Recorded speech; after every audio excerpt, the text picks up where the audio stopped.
Dans les immeubles, le chauffage et la production d'eau chaude sanitaire sont parfois centralisés dans des chaufferies collectives. Un réseau de tuyaux permet alors d'acheminer le CS vers les lieux de puisage, cuisine et salle de bain notamment.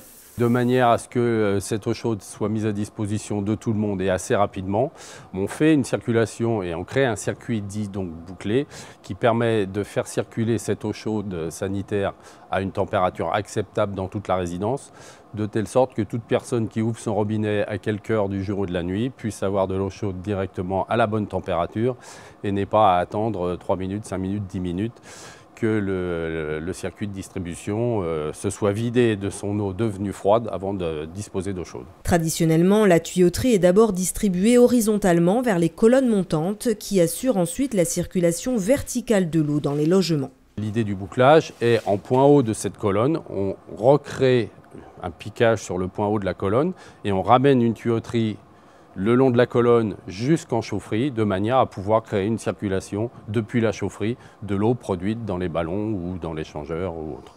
Le fait de faire circuler l'eau chaude dans les tuyaux de façon ininterrompue répond également à une obligation légale. La réglementation demande 50 degrés en tout point de la boucle, de manière à éviter à ce que les petites bestioles qu'on appelle les légionnelles se développent. Le fait de boucler le circuit évite d'avoir à certains endroits des températures d'eau chaude sanitaire qui soient trop faibles, donc de l'ordre de 38, 40, 45, qui sont des températures très propices au développement de ces bactéries. Seule ombre au tableau, le bouclage entraîne des pertes énergétiques très importantes.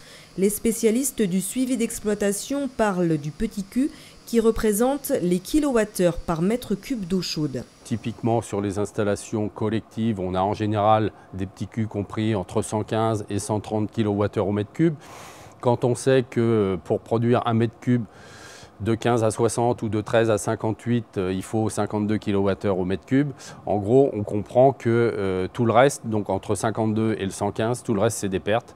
Donc c'est les pertes du bouclage et les pertes de rendement liées à la production. Ça pèse typiquement quelquefois un tiers, quelquefois 50% de la consommation énergétique totale pour l'eau chaude sanitaire est dédiée rien qu'aux pertes de boucle. Tout l'enjeu pour baisser les consommations énergétiques est donc de lutter contre ces pertes de boucle.